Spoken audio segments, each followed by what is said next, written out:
It started with a dream. A uniquely American dream that everyone, no matter their background, could own a home, a car, and live that picture-perfect life. The early 2000s were booming. Jobs were easy to find. Banks were lending money like it was going out of style, and Wall Street was throwing the biggest party the world had ever seen. But underneath all that glitter and success, a shadow was growing. A dark, sinister force that was about to bring the entire global economy to its knees. You see, banks started lending money to literally anyone who could sign their name on a piece of paper. No proof of income? No problem. No savings? Don't worry about it.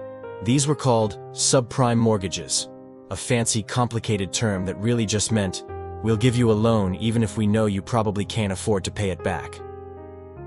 Families, chasing that dream, bought homes at wildly inflated prices, all believing the myth that real estate values could only go up. People were flipping houses faster than pancakes, and mortgage brokers were getting rich off the commissions. But here's where the story takes an even darker turn. Wall Street, the supposed genius brain of American finance, saw this chaos and thought, how can we make even more money from this? They took these incredibly risky mortgages, bundled thousands of them together, and created something they called mortgage-backed securities, or MBS. To the outside world, to the average investor, these looked like golden tickets. They were stamped with AAA ratings, the highest possible mark of safety, and promised fantastic returns. But in reality, they were ticking time bombs, stuffed to the brim with bad loans just waiting to explode. And the banks sold these toxic bundles everywhere. They sold them to pension funds that held the retirement savings of ordinary people. They sold them to foreign governments, and to investors all around the globe who placed their trust in the stability of the American financial system. The more they sold, the more obscene the profits became. It was a machine that seemed unstoppable. Meanwhile, legendary firms like Lehman Brothers, Bear Stearns, and Goldman Sachs were making profits that are almost impossible to comprehend. The entire housing market had transformed into a massive bubble of pure greed, inflated by a toxic mix of lies, flawed calculations, and just blind, reckless faith. Everyone, from the small-town family buying their first home to the billion-dollar banker in a Manhattan skyscraper, was trapped in the same delusion. This party will last forever. But beneath the shiny surface of prosperity, the cracks were starting to show. Homeowners, stretched to their absolute limit, began missing their payments. For sale signs started lingering on front lawns for months. The beautiful dream was beginning to fracture, and nobody in a position of power wanted to be the one to admit it. The entire global economy had been built on one single fatally flawed assumption, that housing prices would never, ever fall. And when they did, everything came crashing down. September 2008. This wasn't just another month. It was a month that would go down in history. The beginning of the end didn't come with a loud crash, but with a quiet, chilling announcement. Lehman Brothers, a financial giant that had stood for 158 years, was filing for bankruptcy. Just like that, it was over. In the blink of an eye, billions of dollars evaporated.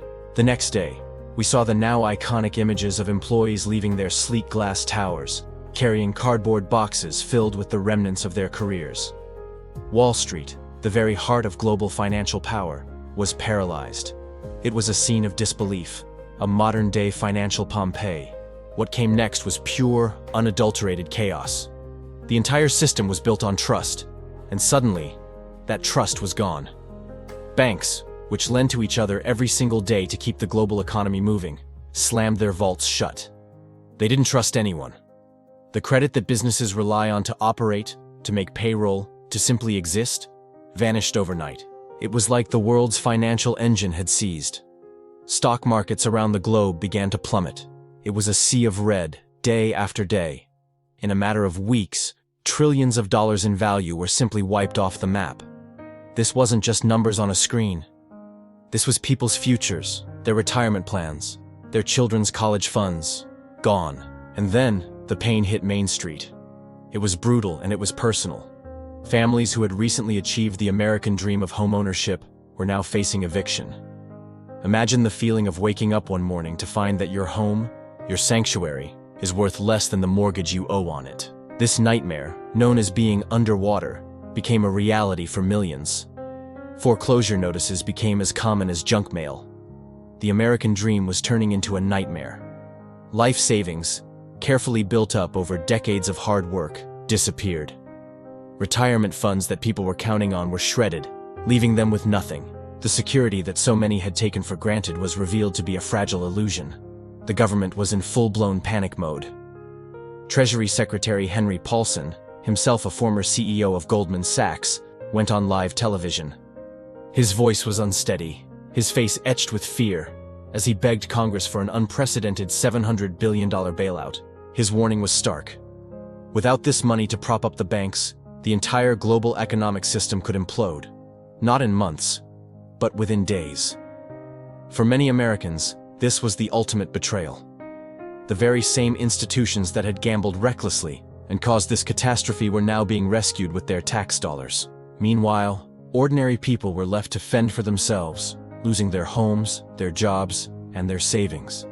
The anger was palpable. It spilled onto the streets.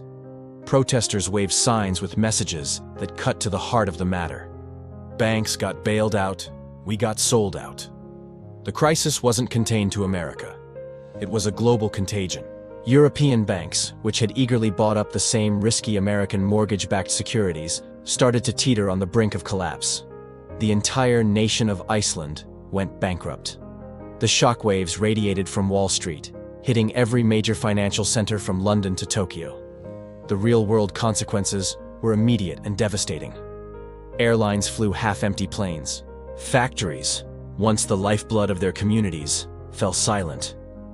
Construction sites were abandoned, and millions upon millions of jobs vanished, seemingly overnight.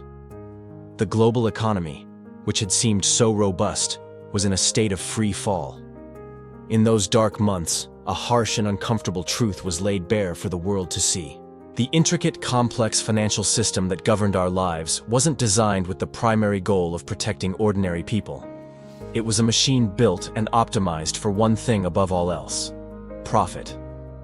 The events of 2008 were a painful lesson in who pays the price when that machine breaks down. The story of the 2008 financial crisis is more than just a historical event. It's a cautionary tale that echoes to this day. Understanding what happened is crucial to understanding the world we live in now. The world held its breath as the global financial system teetered on the brink of collapse. When the dust finally settled, the landscape had changed forever. This wasn't just a market crash. It was a reckoning. A brutal wake-up call that exposed just how fragile and how rigged our world had become. The scars of that crisis ran deep, and ordinary people were the ones who bore them.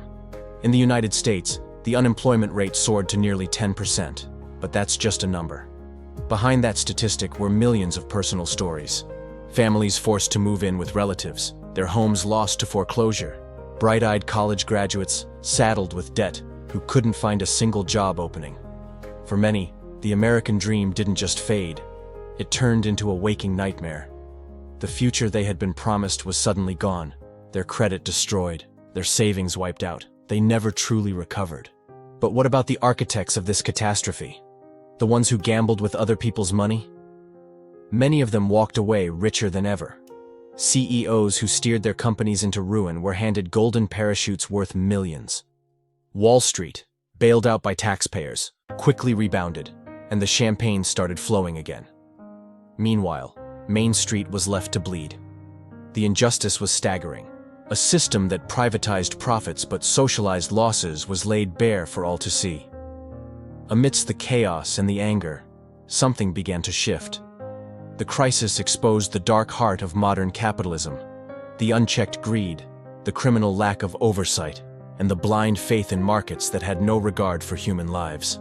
The pain was immense, but out of that pain came a demand for reform. Across the globe, governments scrambled to introduce new regulations. In the US, we got the Dodd-Frank Act, a sweeping piece of legislation designed to rein in Wall Street.